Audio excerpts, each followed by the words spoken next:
Hi everyone, the Partial Prophet here. I have a serious subject for you today. But first, I want to remind you that we know in part and we prophesy in part. So until Jesus comes, we just know partially. And so definitely take what I say and research it for yourself. So today I want to talk about Trump and his abomination that is causing desolation. So what is an abomination that causes desolation? Well, we find those two terms together in 4 verses in the Bible, in Daniel 11:31, Daniel 12:11, Matthew 24:15, and Mark 13:14. So let's talk about the two separate terms first. And so for abomination, I like how Proverbs 6 sort of defines it in the Word of God. And so Proverbs 6:16 says, "There are 6 things which the Lord hates. Yes, 7 which are an abomination to him: haughty eyes, a lying tongue, and hands that shed innocent blood, a heart that devises wicked plans, feet that run rapidly to evil, a false witness who utters lies, and one who spreads strife among brothers." So for desolation, I went to Merriam-Webster to see how they define that word. And so it talks about the action of desolating. The second definition is grief, sadness, or loneliness. The third definition, which I like the best, is devastation and ruin. And then fourth is a barren wasteland. And for the verb desolate, that means to make desolate, to deprive of inhabitants, to lay waste, to forsake, and to make wretched. So what is an abomination that causes desolation? Well, I found a few verses that use the term desolation, so let's look at those. Joshua 8:28. So Joshua burned Ai and made it a heap forever, a desolation until this day. Isaiah 1:7 says, "Your land is desolate, your cities are burned with fire. Your fields, strangers are devouring them in your presence. It is a desolation, as overthrown by strangers."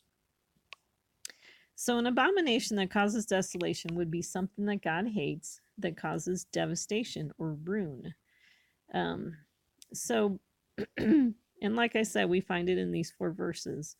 But we have a problem because these 4 verses are talking about the abomination that causes desolation that is caused by the Antichrist.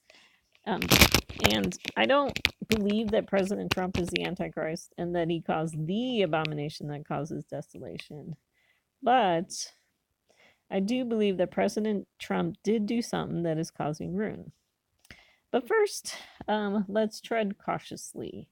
In 1 Samuel 24, we see that, let me read these verses to you, 5 and 6. It says, "It came about afterwards that David's conscience bothered him because he had cut off the edge of Saul's robe. So he said to his men, 'Far be it from me because of the Lord that I should do this thing to my Lord, the Lord's anointed, to stretch out my hand against him, since he is the Lord's anointed.'" So David, even though David knew he was destined for the throne, like he knew he was going to follow Saul as being king, he also understood that while Saul was king, he still needed to respect him as the leader, and that he needed to not take any action to go against Saul. And he needed to leave it into God's hands to cause the transition, between Saul and David. And so he needed to have respect for whoever God put into leadership. And so Romans 13, 1-2 talks about, how God establishes authority. And so let me read that to you. "Every person is to be in subjection to the governing authorities, for there is no authority except from God, and those which exist are established by God. Therefore, whoever resists authority has opposed the ordinance of God, and they who have opposed will receive condemnation upon themselves." So we see in these verses that really when we're resisting authority, we are resisting God. And so, because he's the one who has established the authorities, and I mean, sometimes he does put people in authority that aren't the best, for in order to accomplish his purposes. But we still need to respect them, and we need to especially respect the office. And so we definitely need to respect the office of the President of the United States. And so, and also, and specifically to Trump, I don't want to join all those people that have Trump derangement syndrome. I'm sure you've heard about this. It's kind of weird. We have like just a group of people in this country that really hate Trump and that are out to get him. And so we don't want to join them. We don't want to be rebellious against those that are in authority. I don't want to accuse a person of doing something they did not do. But I do believe President Trump did something that is causing ruin. But I also do not believe that he did it maliciously or with hatred and murder in his heart. I do believe it's possible that he was not aware of the consequences of his action at the time and actually probably believed he was doing something good and helpful. I do believe that it is very possible that some partial blindness and misinformation may have caused President Trump to make a bad decision. Okay, so instead of talking about let's get more specific so you know what I'm talking about. I guess, let's see. Before I move on, I wanted to talk about a ruler's job because that will help to explain things. In Romans 13:3-4, it says, "For rulers hold no terror for those who do right, but for those who do wrong, wait, let me start over again. For rulers hold no terror for those who do right, but for those who do wrong. Do you want to be free from fear of the one in authority? Then do what is right, and you will be commended. For the one in authority is God's servant for your good. But if you do wrong, be afraid, for rulers do not bear the sword for no reason. They are God's servants, agents of wrath, to bring punishment on the wrongdoer." So we see from these verses that the one in authority is God's servant for your good. So one of Trump's job as president is to protect us here in America. In my humble opinion, I think he's doing a good job at that. In my humble opinion, the wall he wants to put up on the southern border is a good idea because it will help to protect us. And then Proverbs 16:10 says, "A divine decision is in the lips of the king. His mouth should not err in judgment." So as president, he has the responsibility to not make errors in judgment, which is why we're asked to pray for our leaders. And so, as president of the United States, President Trump has also been given the power to make decisions that affect people outside of the United States. So, I feel like he's done a good job of trying to do things to protect us here within the United States.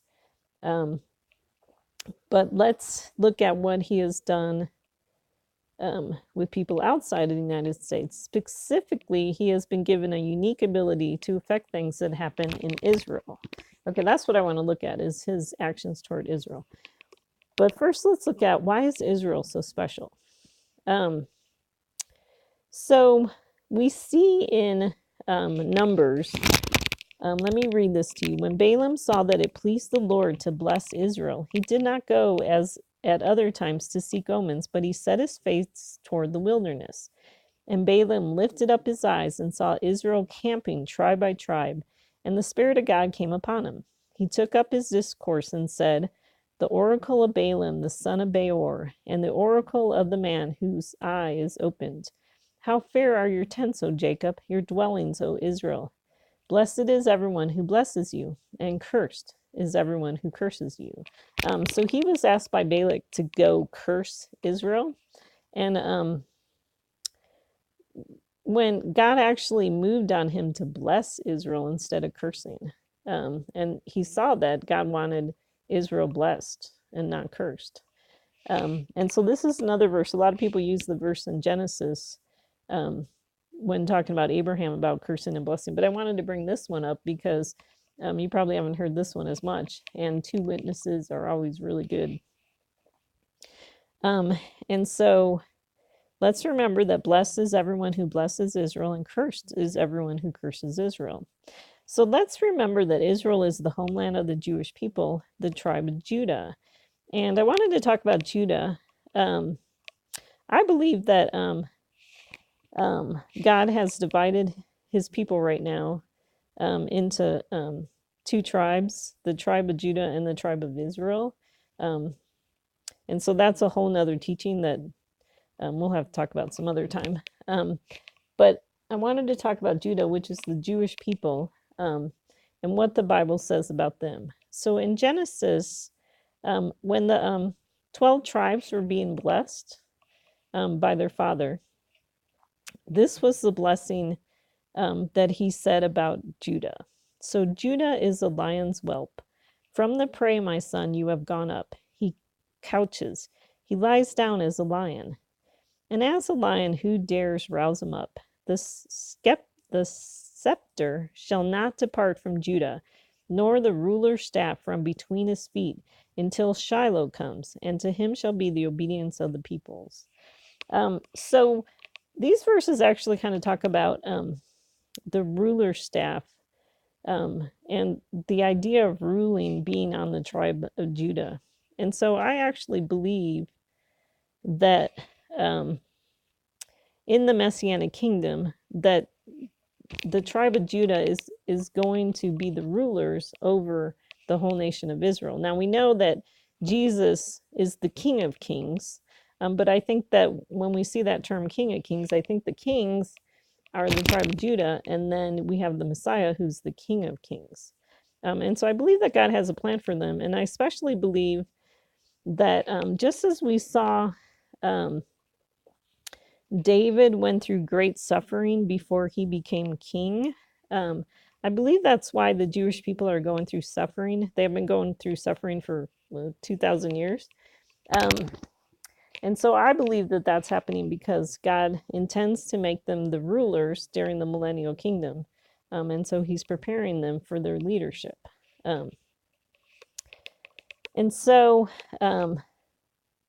in this verse in Zechariah, one of the prophecies talks about that. In Zechariah 2:10, it says, "And the Lord shall inherit Judah, his portion in the Holy Land, and shall choose Jerusalem again." So we see in the prophets that God has a plan for Judah in the millennial kingdom. In Romans 9:33, in Romans 9, let me read this to you.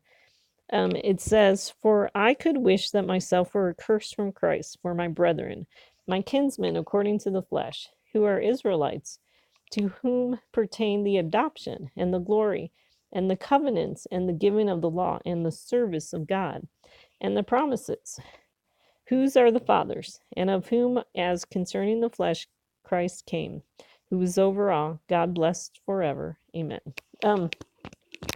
So I like these verses because it talks about that one of their jobs. I mean, obviously they they have the covenants and they have the giving of the law, but they're also called for the service of God. And one of the services of God that I think as Christians it would be really good for us to be aware of is I believe that the tribe of Judah is called to pray in the Messiah.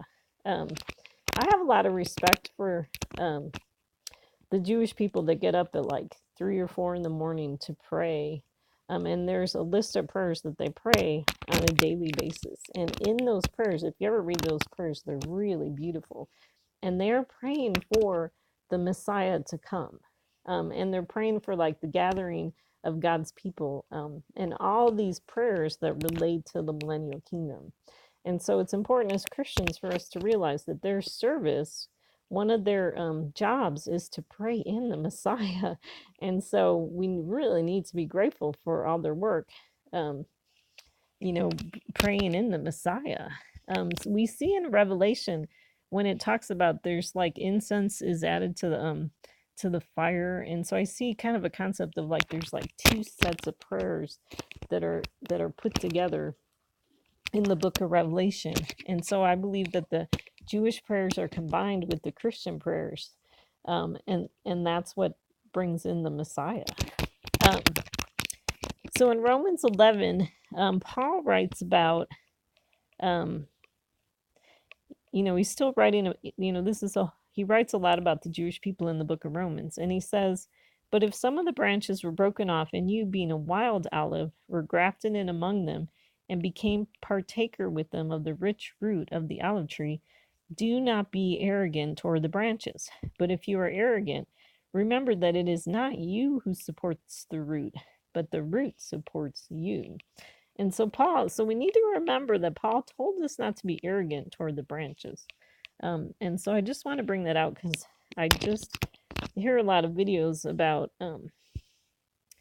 people talking about the Jewish people, and like there's a belief that they won't be able to find the Messiah, or they won't recognize the Messiah, and that they're all expecting a false Messiah. And I just have trouble with a lot of those videos when people say that, because we need to not be arrogant.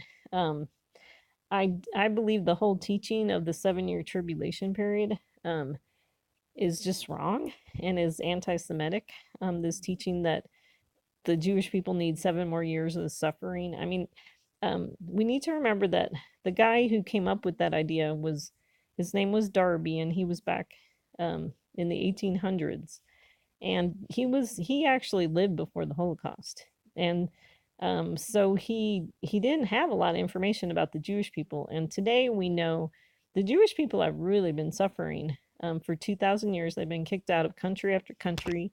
They've been robbed. They've been put in ghettos. They've been murdered.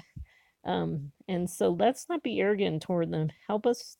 I think it'd be important for us to recognize their suffering, and they don't need 7 more years of suffering. And so I believe when the Messiah comes, they will recognize the Messiah just as much as the Christians will.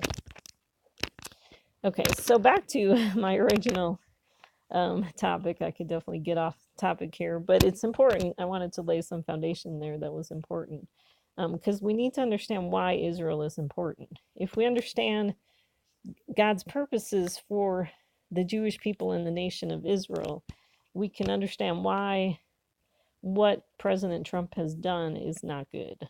Okay, so one of the things that he did was on December 6th, 2017, he recognized Jerusalem as Israel's capital, and he ordered the U.S. Embassy to move. Okay, so that was on December 6th, 2017. Okay, and then here is a picture of on May 14th, 2018, the U.S. Embassy, this is the U.S. Embassy Jerusalem dedication ceremony. So that was on May 14th. Okay, so everyone, let me say this. Everybody wants to ask, well, this was a good thing, right? Yeah, see, this is what makes it really difficult, because there's a lot of people that look at this and think this is a good thing and think this is a fulfillment to prophecy. But we need to look at the Palestinians' reaction to President Trump's announcement. Okay, so before the embassy was opening, the Palestinians were planning a major protest against the opening. And actually, starting in March 30th, it says, since March 30th, protests have taken place, especially on Fridays, in the border region between Israel and the Gaza Strip. So they were not happy with this embassy opening. And so it actually ended up like adding fuel to their fire, like giving them even more reasons to terrorize Israel. And so we could ask, but surely the Palestinians have calmed down by now, right? And surely these were mostly peaceful demonstrations, right? Well, that's what people want to lead you to believe. But the IDF did a probe of these Gaza riots, that have been happening since March 30th. And this was on February 28th of this year, 2019. And so the protests have been going on for how many months is that? 7 months? 6 months? Actually, more. Anyways, you could do the math. So They revealed that nearly 1,500 rockets have been fired since March 30th from Gaza toward Israel. They said 35,000 dunams of Israeli land has been burnt, as 500,000 Palestinians have taken part in the Gaza protest marches. So, um, just a lot of destruction and devastation going on with these, weekly riots. They've been happening every single Friday since Trump made his, since March 30th. Um,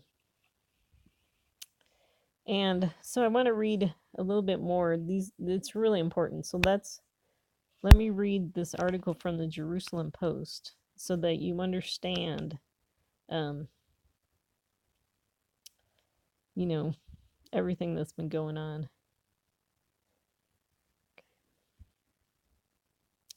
Okay, so 35,000 dunams of Israeli land have been burnt as 500,000 Palestinians have taken part in the Gaza protest marches.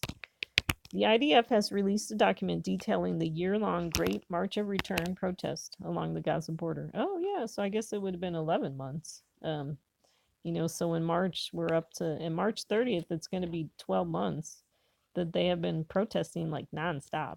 Um, Anyways, and they included new details that have not been previously released.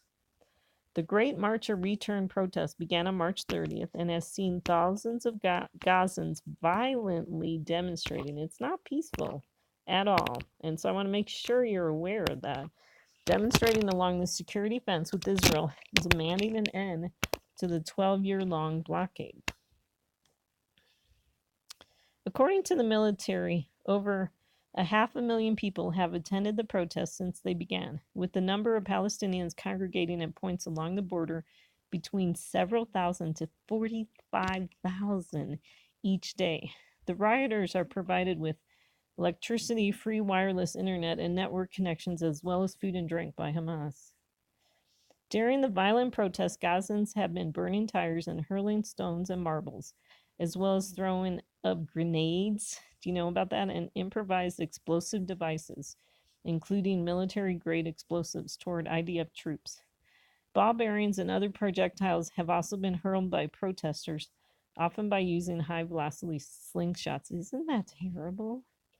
In addition, mine and booby trapped explosive devices with delayed detonation devices are also laid along the fence during the riots under the cover of smoking crowds and pose a direct threat to the lives and safety of IDF forces operating in the border area, the military said. According to the military, drones used by the IDF to deliver tear gas have been felled by using electronic jamming as well as by shooting them down from the sky. So Gazans have also launched thousands of aerial and secondary devices into southern Israel, leading to 2,000 separate fires, resulting in over 35,000 dunams, approximately 8,500 acres of land being burnt. This has included over 13,000 dunams, approximately 3,200 acres of nature reserves, and over 11,000 dunams, approximately 2,700 acres of forestry, the document said. The IDF also accused Hamas of allocating explosive materials and other military means and distributing them to protesters to sabotage security infrastructure. Gazans have also been cutting through the fence, infiltrating into southern Israel. Damage to the technology and physical elements of this infrastructure leaves entire sectors of the fence inoperable, the military said, adding that damage to engineering equipment in the area has resulted in delays in completing the underground obstacle and technology design to detect cross-border tunnels.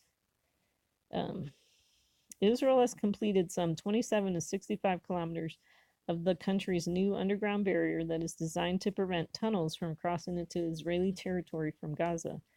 The barrier will be completed by an above-ground 6-meter-high smart fence. According to the IDF, there was a significant spike in individual infiltration and border attacks prior to the beginning of the Great March of Return. in order to test the IDF's response times and methods. Hamas also conducted large-scale military exercises, including training, infiltration, and abduction scenarios that could be executed in the event of a breach in the security infrastructure. Approximately 7,000 Israelis reside in southern Israel next to the Gaza Strip. According to the military, the primary threat posed along the border is the threat of abductions and killings of Israeli civilians, as well as harm to residential and commercial infrastructure. Attacks against individuals, lynches, and abductions, as well as the overrunning of buildings and residential areas, are real possibilities by persons incited to violence and with the means to carry it out. The same applies for damage to national and commercial infrastructure, the report said, adding that, in addition, due to their vicinity to the Gaza border and exposure to the line of fire, these communities are under constant threat of sniper fire, anti-tank fire, and other ground-to-ground missiles that are aimed towards them.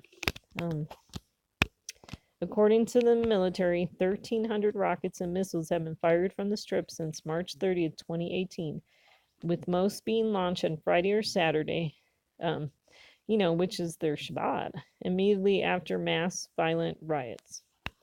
In November, Hamas fired a Kornet anti-tank missile at a bus at the Black Arrow site, which only moments earlier had been filled with dozens of soldiers. Over that weekend, close to 500 projectiles were fired toward southern Israel, killing one Palestinian man and injuring dozens. So we see from this report that, there could have been dozens of soldiers killed with these missiles, but by the grace of God, He protected them. In response to the protests, the IDF has substantially increased its forces deployed on the Gaza border, and all troops have undergone specially developed training designed to replicate the expected elements of the Gaza border events. So they've had to train their military differently to deal with these events. Israel has also stationed counterterrorism forces in communities along the Gaza border in order to rapidly respond to any infiltration or attacks. So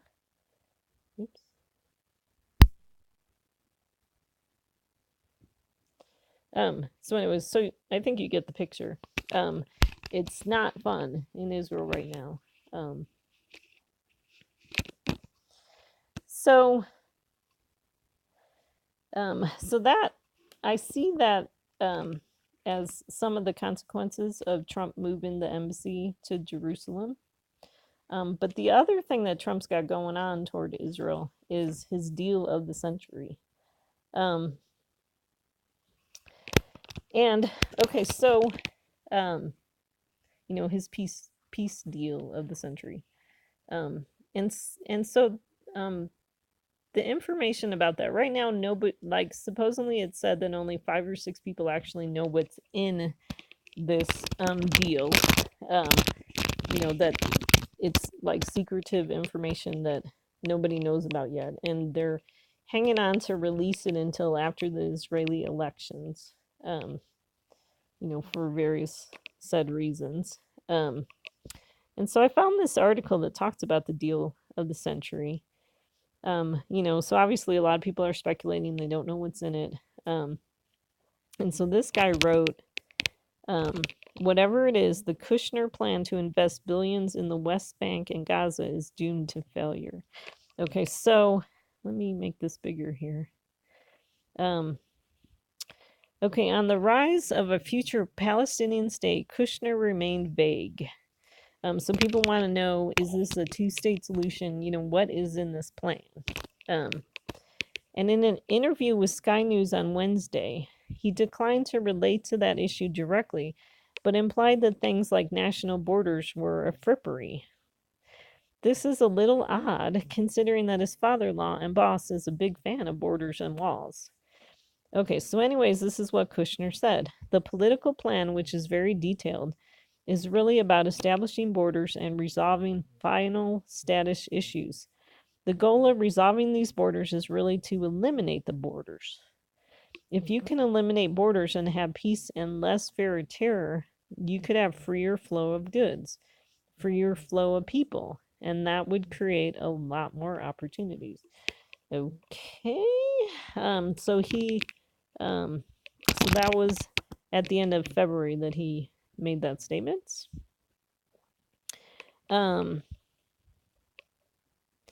Okay, so I found this article too that, okay, so what we have going on, before I get into this article, what we have going on is, this deal of the century. Nobody knows what's in it. It's just being talked about a lot.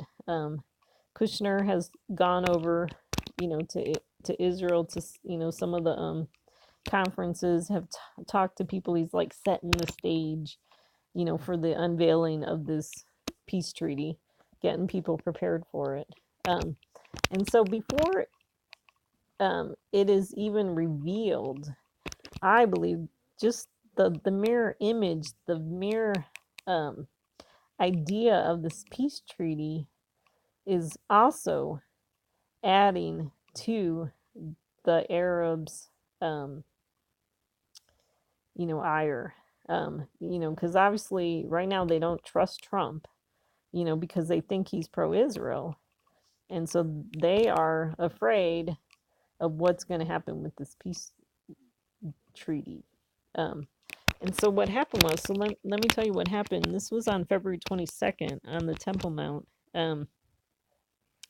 Let's see, let's make this bigger. Okay. The new Islamic Waqf Council on the Temple Mount, headed by Sheikh Abdul Azim Salhab, is striving to change the status quo on the Temple Mount.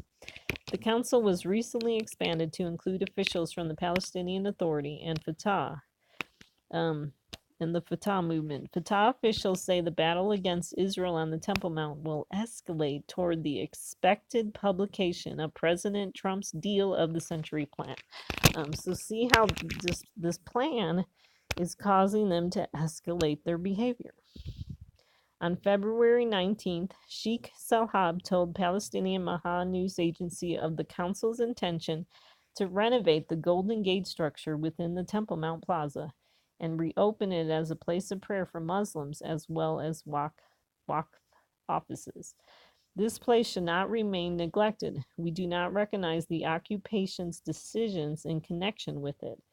The Gate of Mercy is part of El Aqsa, and the mosque is a red line. No Muslim can relinquish even a grain of its sand. Several members of the new Salhab-led Waqf Council paid a visit to the Gate of Mercy structure on the Temple Mount. Oops, go back. Sorry about that. Hang on a sec here. Let me find out where I am.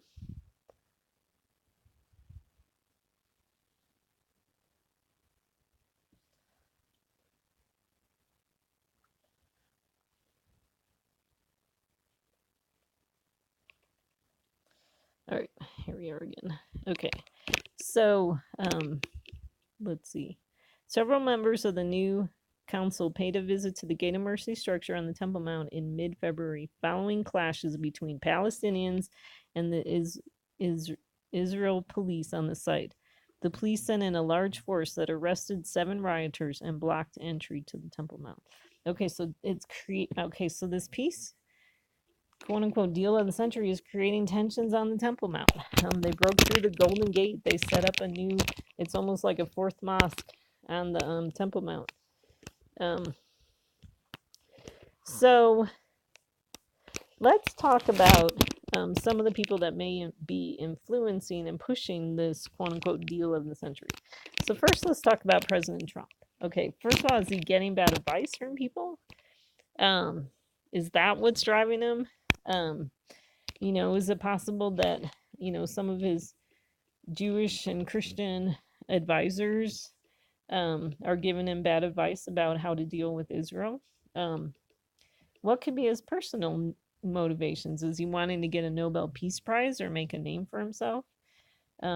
Does he look at it as a business deal and he's not looking at the people involved? And specifically, is he not looking at the consequences for the Jewish people? Um, does he believe that money talks, sanctions, then gifts?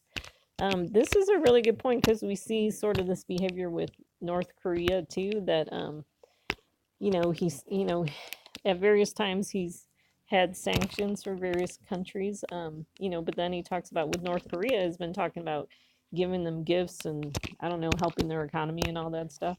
And so maybe he does put too much faith in money, and just this whole idea of business and helping people's economy and stuff like that. I mean, but money does not change hearts. He needs to recognize that. And then I don't think he understands the spiritual warfare that is happening behind the scenes. The Palestinians and the Arabs have a hatred toward Israel. They want to kill it. They want to see Israel. They want to kill the Jewish people. They want to see Israel go away. They want to get rid of Israel. And this comes from because we know from Jesus that he talks about, that everyone who's the devil is their father, they have murder in their heart. And so these people have murder in their heart. They want to kill the Jewish people. They want to get rid of Israel, especially Iran. Iran really wants to get rid of Israel. And so we need to be aware. And so this is, it's not the left likes to believe that everyone's basically good inside, but that's not what the Bible teaches. The Bible teaches that all have sinned and fallen short of the glory of God, and that people who follow um who don't worship God but follow Satan have murder in their hearts. And so we need to understand that. And so there is actually spiritual warfare going on. You can't change people's hearts with money. um and so he doesn't understand that. I don't believe.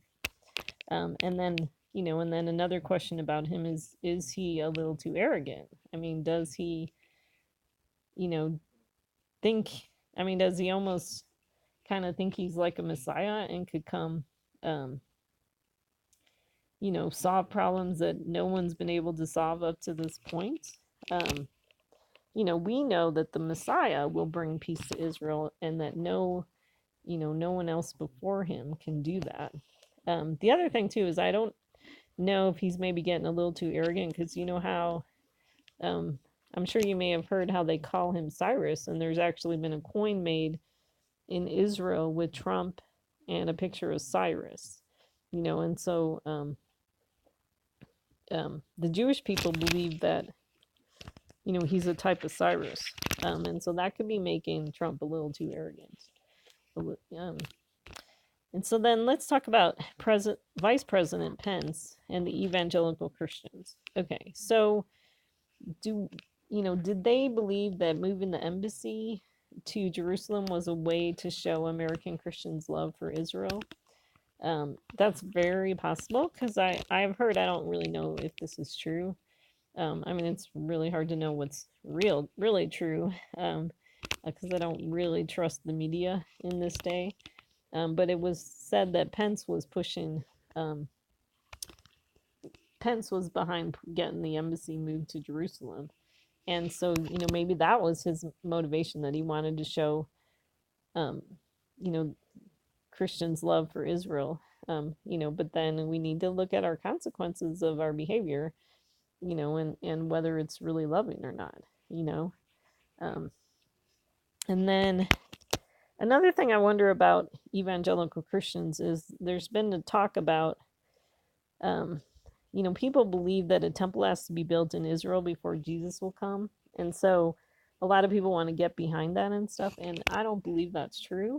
We need to remember that in the New Testament, the temple is not talked about as a physical thing. It's talked about more as a spiritual thing. And so, so some of our beliefs about an actual physical temple, don't, I believe are not correct. And actually, what I believe is that America, the country of America, has been a type of temple, spreading the gospel. And so when we see the Antichrist establishing himself as God, I believe it's sort of already happened in America, but when the Antichrist comes back, um, we're going to see it even more so. Um, and so we don't need a physical temple to be built. God has two nations right now that represent Him, and the Word of God come out of these nations. And so let's remember what Paul, talks about the temple in the New Testament. Um, he was actually writing to a church. Um, well, um, he was writing to, I don't know who it was, the Ephesians or whichever book it was in. He's writing to a group of people and said, "You are the temple." And so we need to remember that, um, we don't need a physical temple. Okay, so let's talk about Jared Kushner, President Trump's son-in-law. Okay, so let's remember that he's a businessman too. So neither President Trump or Jared Kushner are, like great spiritual leaders. They're definitely, their strengths are businessmen. And so, similar thing. He might be looking at this as a business deal. Another question I wonder about him is, does he have father issues, and is he trying to gain President Trump's approval? Does he have some kind of weakness like that? So that's a possibility, and that could be clouding his judgment. Um, and then I wonder about him if he's, especially because he's younger, that he might be more left than conservative, And so, like I talked about before, the left believes everyone is basically good inside, and the left has a utopian view of the world that does not work for the Jewish people, who actually have enemies that want to kill them. So this whole idea that we could just sit down with everybody and come up with some agreements and bring peace is very naive. Um, and so I wonder if, he has kind of been, um, brainwashed to think this way, and it's not a biblical viewpoint. And so we got to remember that, all have sinned, and that people have murder in their hearts if they don't know Jesus. And you can't make peace with, you can't make peace with your enemies as much as you like to try, because they have murder in their heart. The Bible talks about, sitting at the table with them, and they'll talk peace, but then they have murder in their heart. So, and then, like I mentioned before, the Jewish people that are advising Trump, some Jewish people have called Trump Cyrus, and maybe they don't need to. Oh, and so here's what I wrote here. Maybe they don't realize they need to wait for the Messiah ben David to get peace in Israel and to get the temple rebuilt. And so they could be a little confused about what President Trump's calling is from God. And so they might be putting some of the role of Messiah ben David, who we believe to be Jesus, onto Trump, and that's not God's purposes for President Trump. Um, so they could be giving bad advice. The other person I wanted to mention was Benjamin Netanyahu, the Prime Minister of Israel. Now I'm kind of confused about him, because he seems to be positive about this peace deal, and so that's kind of confusing to me, because um, I know while Obama was president, I saw how great it was that Netanyahu understood that, like, the pre-1967 borders of Israel are non-defensible. He understood what Israel needed, to be safe, and to protect themselves. So I'd be kind of surprised that he would be wanting to support a deal that's going to tear down borders. He might have stars in his eyes because of he was very positive about the embassy being moved to Jerusalem. He had kind of a rough time when Obama was president, because Obama was very anti-Israel.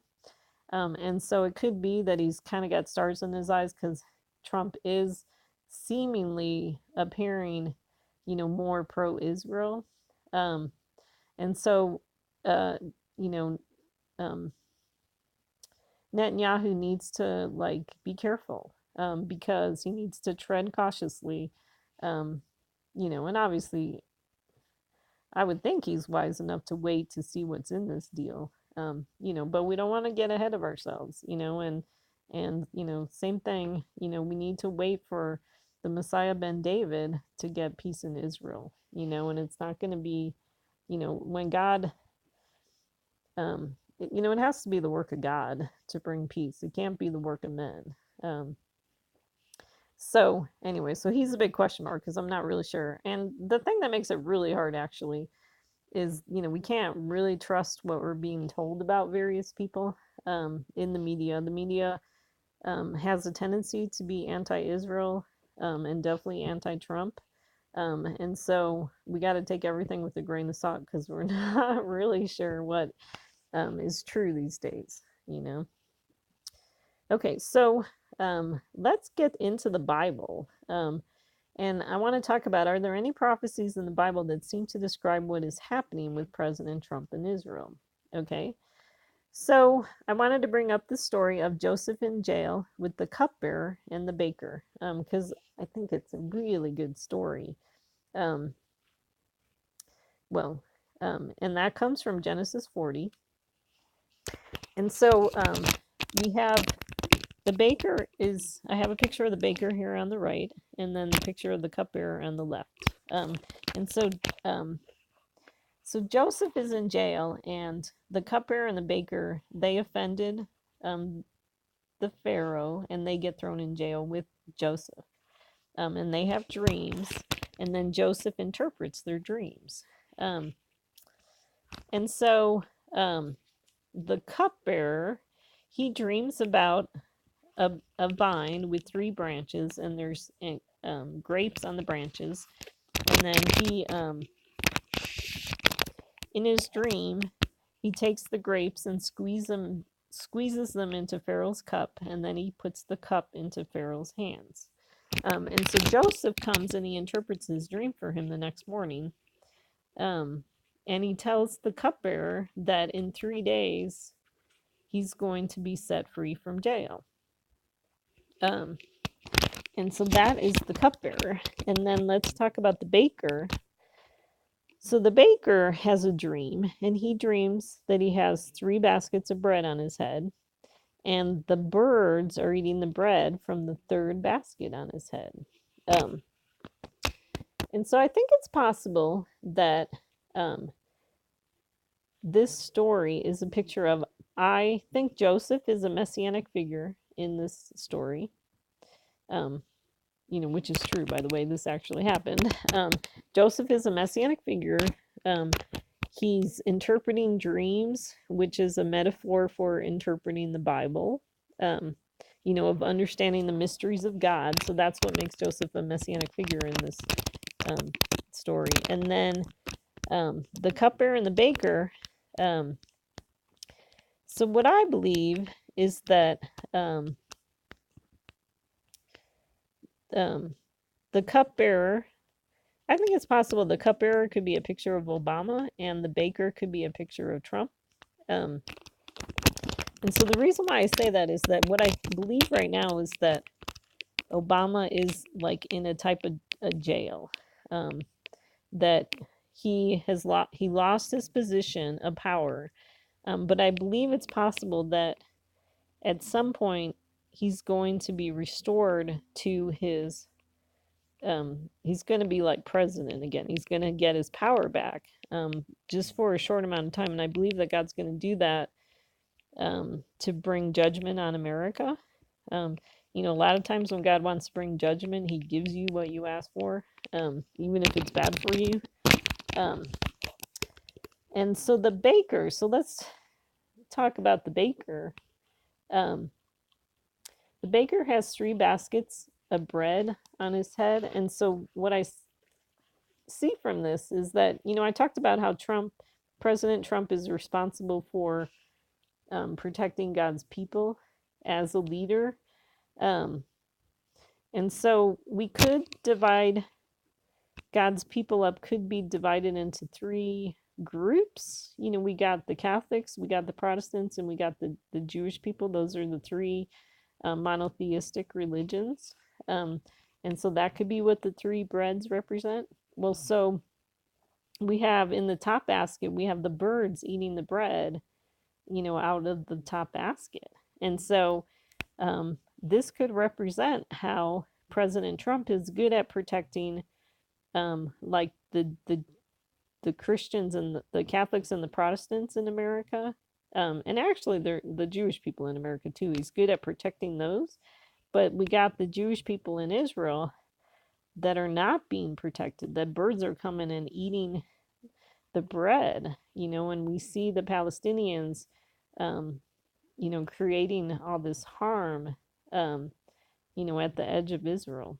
Um, and so, and so what happens with the baker is that Joseph comes and interprets his dream, and he says, you don't have, you're not going to be set free like the cupbearer. And so I think it's possible that this could be a story of Jesus with Trump and Obama, and how Jesus comes and he says that there's going to be a switching, and that Trump's going to lose his job as president, and then Obama's going to get the job again. And so another way to look at this is, when Jesus was on earth, he had Peter, who denied him 3 times, and so that would match the 3 baskets on the head. And then Jesus had Judas, who actually, paid to get Jesus killed. And so Trump and Obama could be a picture of Judas and Peter. And so that goes back to, where I believe that Trump doesn't have murder in his heart like Obama. Obama did the Iran deal, which is going to get people in. I think the Iran deal is the abomination that causes desolation. And that's because that is going to get people in. Iran wants to kill, they see America as the big Satan and Israel as little Satan, I think is how it goes. And they want to eliminate both those nations. And so that is definitely the abomination that causes desolation. We've seen the setup of that. And so that's why I believe Obama's going to come back, because I don't think we've seen the end of that story. And then President Trump, and so I believe that Obama has been operating with hatred in his heart, murder and hatred, and that he hates America and Israel too, because we saw how, he definitely hated Israel while he was president, but definitely a lot of the stuff that he did while he was president showed his hatred toward America too. And so he is definitely a Judas type character. But President Trump, I think he's the Peter type character, because I don't think President Trump has hatred in his heart. But by his actions, he ended up denying, like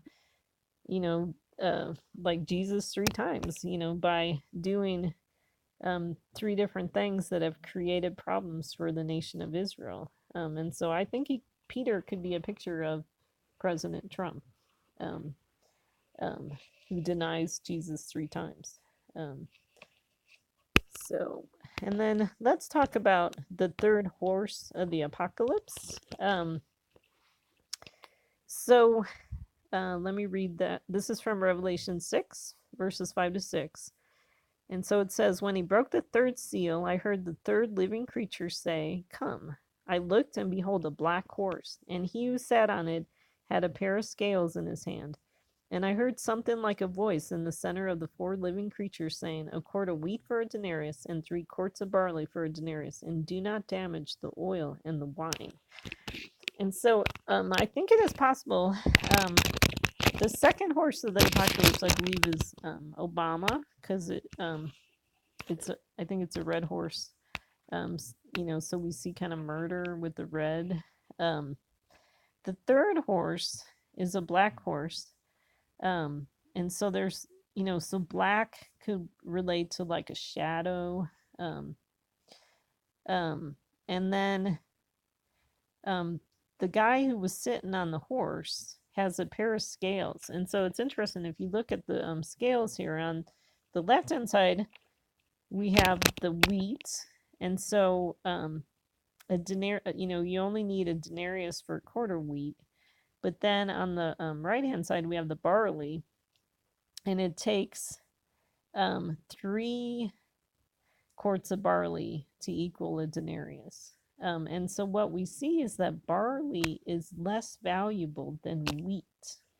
Um, and so it's possible too that these 3 quarts of barley can the match the 3 baskets. I brought this picture over of the baker from the previous screen because I see a matching here of the 3 quarts of barley matching the 3 baskets on his head. So maybe that's what the 3 baskets represent. And so what we see, and so what I've heard it said is that wheat represents Christians and the barley represents the Jewish people. And so what this could be a picture of is Trump, where he has a pair of scales and he has a different value on the American people who are the wheat and the Jewish people in Israel who are the barley. And so he's attributing less value to the people in Israel. And so that's a very good picture of possibly what's going on. And so God says in the Bible, differing weights are an abomination to the Lord, and a false scale is not good. And so if this is true about President Trump, if he doesn't value the Jewish people and the nation of Israel as much as he values the people in America, then he's got a problem with God. And then let's talk about the third beast in Revelation 13. So what I believe is, first in Revelation 13:1, it talks about the dragon. And so I believe it's possible that the dragon is Obama. And so it says the dragon stood on the sand of the seashore. So I think sand could be a picture of the Jewish people in Israel. And so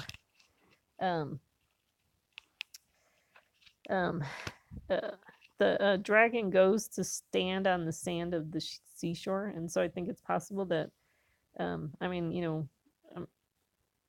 President Obama was definitely anti-Israel when he was president. So I think it's possible we could have another, when he comes back into power, he could be doing more against Israel. The sand could also include all of, sand comes from Abraham's descendants, and so it could be include all of the Christians and the Jews. So we'll see about that. And so then there's a second beast. So the dragon would be the first beast. And then the second beast comes up out of the sea, having 10 horns and 7 heads, and on his horns 10 diadems, and on his head were blasphemous names. I believe the second beast is Hillary Clinton, possibly. And so I'm going to do a whole nother video on that, the Lord willing. So I want to talk about the third beast, which I think could be President Trump. So then I saw another beast coming up out of the earth, and he had 2 horns like a lamb, and he spoke as a dragon. He exercises all the authority of the first beast in his presence, and he makes the earth and those who dwell on it to worship the first beast, whose fatal wound was healed. He performs great signs, so that he even makes fire come down out of heaven to the earth in the presence of men, and he deceives those who dwell on the earth because of the signs which it was given him to perform in the presence of the beast, telling those who dwell on the earth to make an image to the beast, who had the wound of the sword and has come to life. And it was given to him to give breath to the image of the beast, so that the image of the beast would even speak, and cause as many as do not worship the image of the beast to be killed. So let me talk about what I think these verses could be talking about. Let me find my notes on that.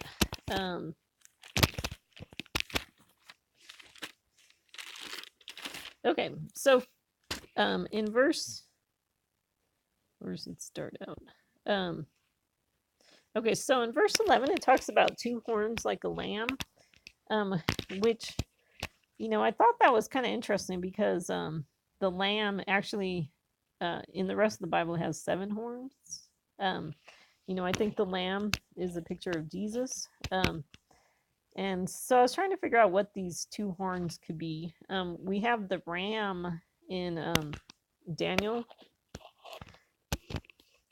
that talks about the ram has 2 horns, and then one of them is long and one of them is short, and one of them grows up later. And so it's possible the 2 horns maybe represent the Jewish people and the Gentiles that follow Jesus. The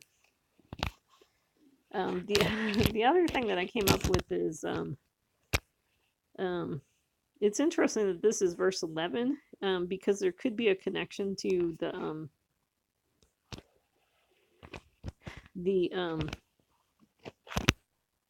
9/11. And so, because there's a if you read on the internet, there's a it talks about President Trump was involved in trying to rebuild the Twin Towers, and so that's a possibility of what the horns relate to. And so then it says that he exercises all the authority of the first beast in his presence.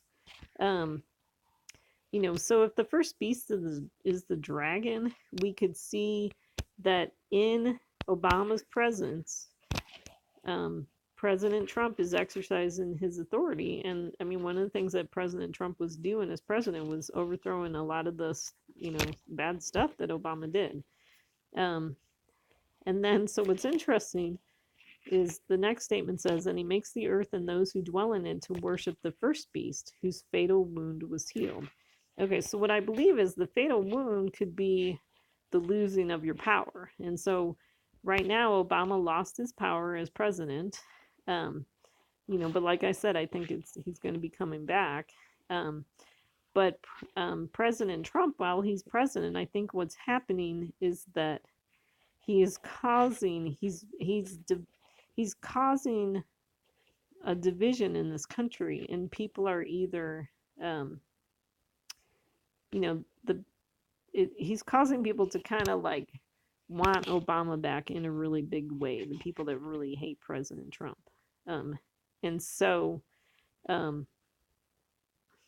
so he's bringing he's causing people to want to worship Obama and just talk about how great he was as president. And so it's interesting because the first beast, actually it's interesting because this kind of works either way. If the first beast is the dragon, it's the first beast that's mentioned in Revelation 13. Then it's causing people to worship Obama again. But then the exact same story could be happening with the second beast. If the second beast is Clinton, we could see the exact same thing happening, that she lost her power too because she lost the presidency. So these verses can either apply to Clinton or Obama. Okay, and so it says, so back to the third beast, he performs great signs so that he even makes fire come down out of heaven to earth in the presence of men. So what I think it's possible is that fire could represent judgment, judgment from heaven. And so I believe it's possible that his actions toward Israel are causing judgment to come to America, bringing fire down from heaven. Because we see, lots of bad stuff happening in America, lots of weather events, flooding, things like that. And so then it says, he deceives those on earth. He tells those on earth to make an image to the beast who had the wound of the sword and has come to life. So like I said, What I think this could be saying is he's making an image just like Obama's image, similar to Obama's image. And so, just like Obama made the Iran deal, Trump is making, he has an image, which is the deal of the century. Nobody even knows what's in it, but just the mere mention of this deal is causing the Arabs, to get worse in their behavior. Um, And so he deceives those who dwell on the earth because of the signs which it was given him to perform in the presence of the beast, telling those who dwell on earth to make an image to the beast who had the wound of the sword and has come to life. And it was given him to give breath to the image of the beast, so that the image of the beast would even speak and it causes many as do not worship the image of the beast to be killed. So just talking about the deal of the century makes Arabs mad. And then it's causing the people that don't worship the image of the beast. And so, the Palestinians and the Arabs, there's a bunch of them that don't want this peace treaty, that are anti-peace treaty. And so it's could be causing them to get killed because one, they get out on Friday and they um, quote unquote protest against the Jewish people in Israel, which could get them killed. And then the other thing too is if they try to kill Jewish people, they're gonna get on God's bad side, and they'll have to pay with their life, for killing Jewish people. Okay, so then in verse 16 in Revelation 13, it says, "And he causes all, the small and the great, and the rich and the poor, and the freemen and the slaves, to be given a mark on their right hand or their forehead. And he provides that no one will be able to buy or sell except the one who has the mark, either the name of the beast or the number of his name. Here is wisdom. Let him who has understanding calculate the number of the beast, for the number is that of man, and his number is 666." So it's interesting because we've heard 666 and we've always heard 666 connected to the Antichrist. But it's interesting if you actually read in Revelation 13, the 666 is connected to the third beast. I believe the dragon is the Antichrist. And so it causes everyone to get a mark on their right hand or their forehead. And it's interesting that it says it's kind of like you have two nations there listed in this verse. It's either the small, the poor, and the slaves, in and could be one nation, and then the great and the rich and the freemen could be a second nation. And so that reminds us of um, who is it, Rebecca or Rachel? I think that it's Rachel that has two babies.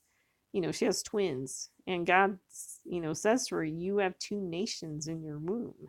And so America right now has two nations, and so I believe that Trump's doing things that are causing a division between these two nations.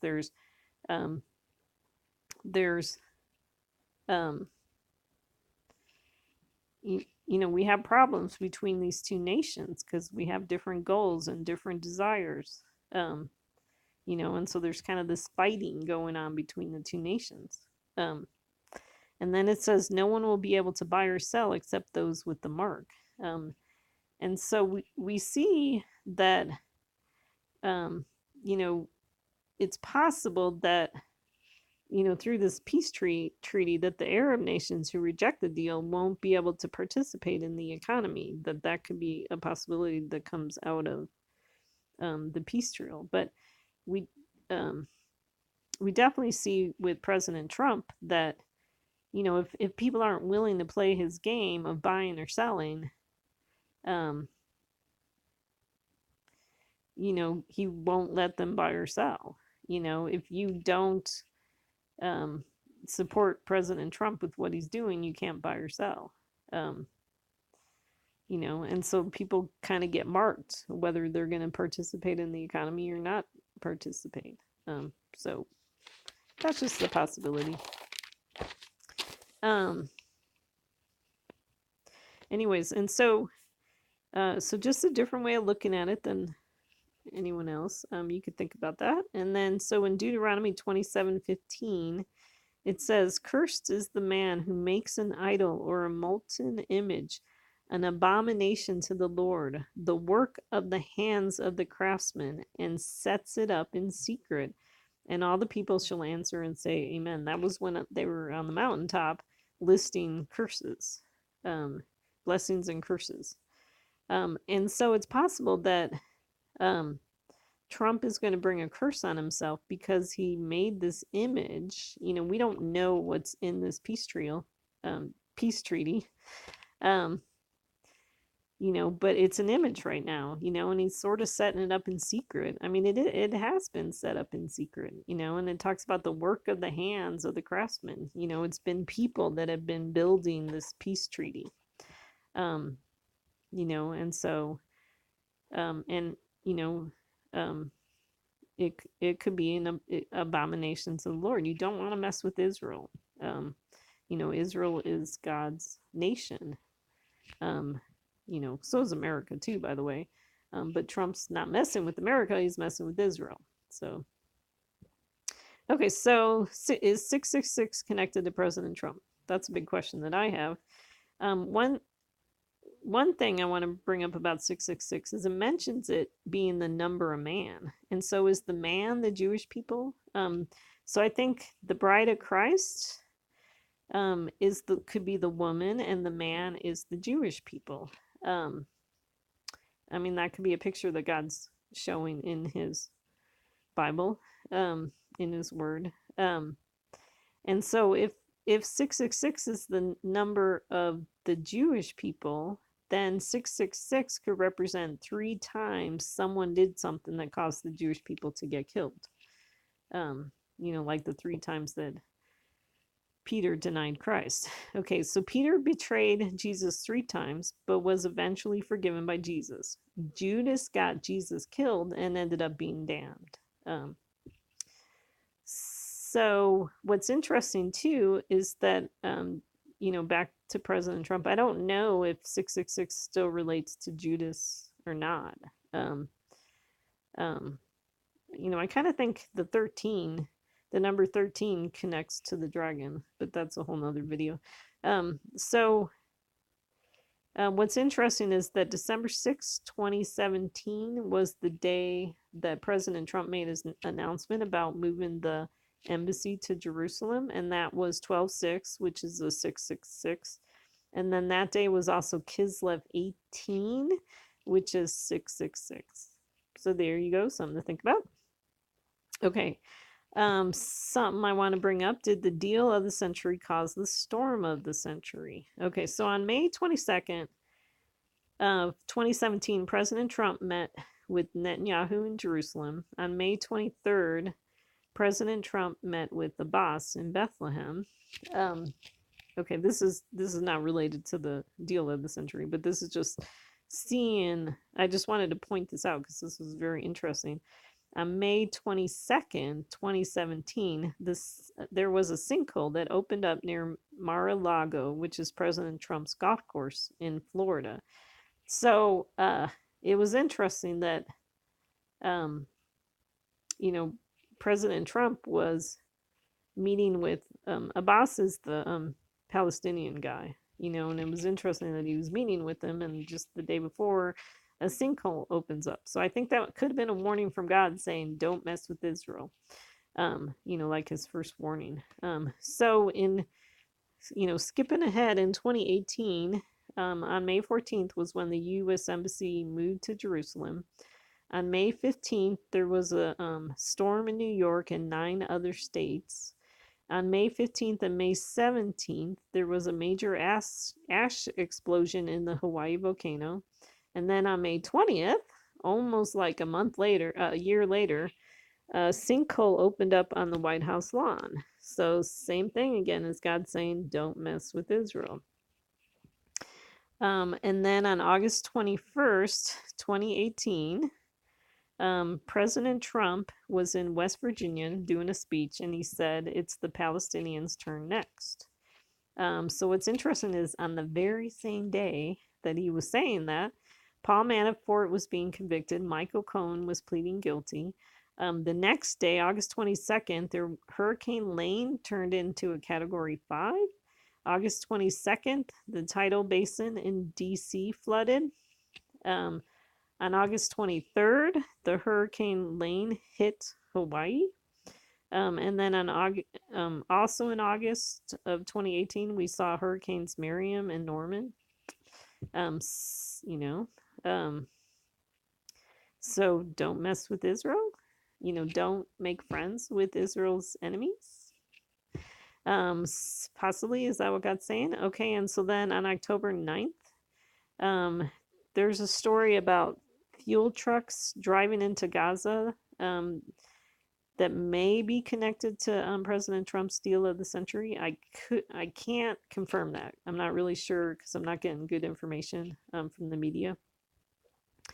But then on October 10th, the Secretary of State Mike Pompeo said that the deal of the century plan will be released before too terribly long. So on that very same day that he said that, Hurricane Michael was called the storm, that ended up being called the storm of the century, hit the Gulf Coast with 155-mile winds, and just that was a mess. It was a very bad storm.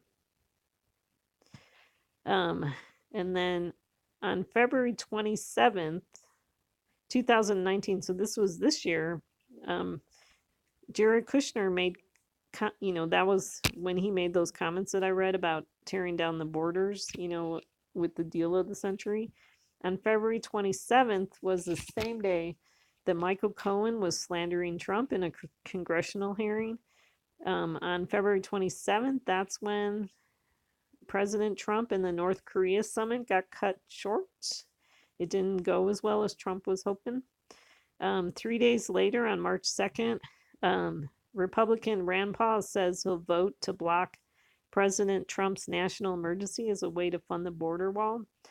So look at this, because this is very interesting, this statement here.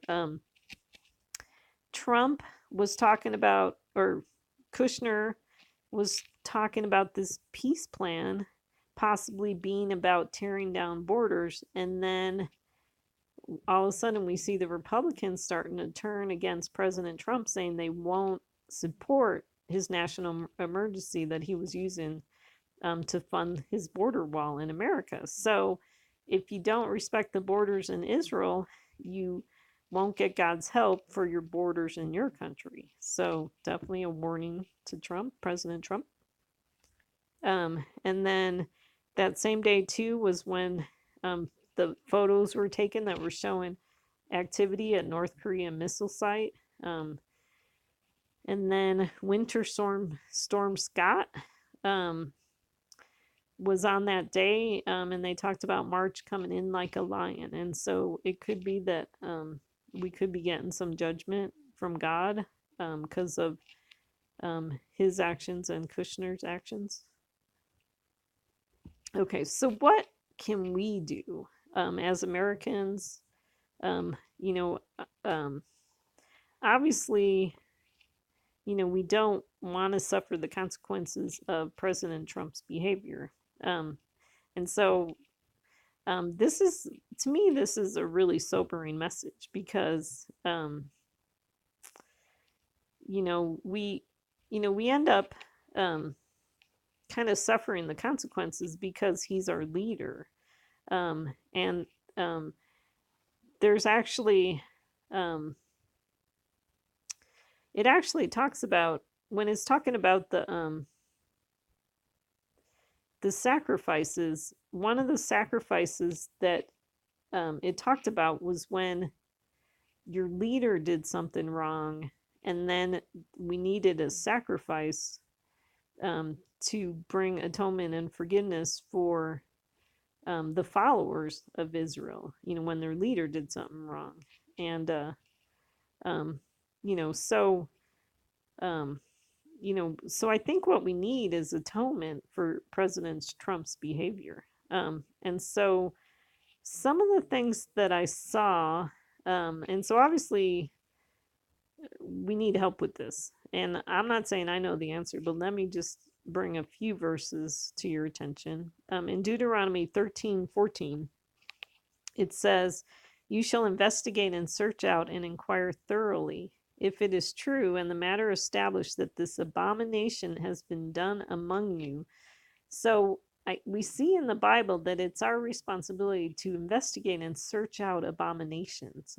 So I want you to go take this information that I gave you and do your own research, and investigate it thoroughly. Because here, let me read the next verse. Deuteronomy 7:26, it says, "You shall not bring an abomination into your house and like it come under the ban. You shall utterly detest it, and you shall utterly abhor it, for it is something banned." Okay, so one thing that you don't want to do is don't like what Trump has been doing. Don't think that moving the embassy to Jerusalem is a good idea. Don't think that this peace treaty is a good idea. Detest it, abhor it, because I don't think that God likes it. And so be a part of that, of not liking what President Trump is doing that's creating problems for Israel. We need to remember that we um, need to not get in the way of God and try to push things when it's not God's timing. And then back to Romans 13, but we got to walk this fine line of not liking what Trump's doing, but not opposing authority, because we don't want um, condemnation upon ourselves. But I wonder too, because remember I told you that I think I think the Jewish people are meant to be the kings. I think they're meant to be the authorities, God's spiritual authorities. Um, so I think it's possible that because President Trump is not respecting the authority of the Jewish people, that they're, that God, you know, um, um, he's not, doing things that respect them. And so he's receiving condemnation upon himself, because he's resisting that authority. He's not treating the Jewish people with respect. And so then that condemnation could be passing on to us as Americans because he's our president. And so let's start respecting God's authority, both the Jewish people, you know. And so we see this whole story in Numbers that's all about rebelling against authority, and I think that could apply to this day. And so um, in Numbers, the Lord spoke to Moses and Aaron, saying, "Separate yourselves from among this congregation, that I may consume them instantly." But they fell on their faces and said, "O God, God of the spirits of all flesh, when one man sins, will you be angry with the entire congregation?" Something we're all asking right now, right? Then the Lord spoke to Moses, saying, "Speak to the congregation, saying, get back from around the dwellings of Korah, Dathan, and Abiram." Then Moses arose and went to Dathan and Abiram, with the elders of Israel following him, and he spoke to the congregation, saying, "Depart now from the tents of these wicked men, and touch nothing that belongs to them, or you will be swept away in all their sin." So we see in this story that separation from people that are sinning and that are rebelling is an important behavior to God. So that's one thing we could focus on trying to do. I think definitely the second action we could do is pray for the Messiah to return quickly. So Moses said to Aaron, "Take your censer and put in it fire from the altar and lay incense on it. Then bring it quickly to the congregation and make atonement for them. For wrath has gone forth from the Lord, the plague has begun." Then Aaron took it as Moses had spoken and ran into the midst of the assembly. For behold, the plague had begun among the people. So he put on the incense and made atonement for the people. He took his stand between the dead and the living so that the plague was checked. Okay, so this is why I think we want to pray for the Messiah to return quickly, because I think we need Jesus to come and stand between, um, stand in our midst to, um, you know, to stop this plague, to make atonement for us.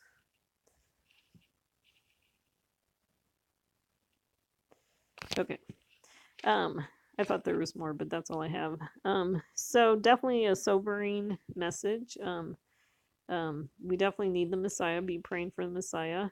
Um, we need his atonement work. Um, be sober. God says it's better to be in the um, to be in the house of mourning rather than in the house of, frivolity and joy. So let's be sober, and think about, the things that President Trump has done. Think about how it's possible that he's causing desolation on Israel that God would not be happy with. Um, and like I said, I think Jesus has to come back, because I think he has to deal with, he has a Peter he has to deal with, and he has a Judas that he has to deal with. And so he has ex-President Obama, who created the Iran deal, and he needs to be dealt with. And then he has President Trump, who um, has his own abomination that is creating problems.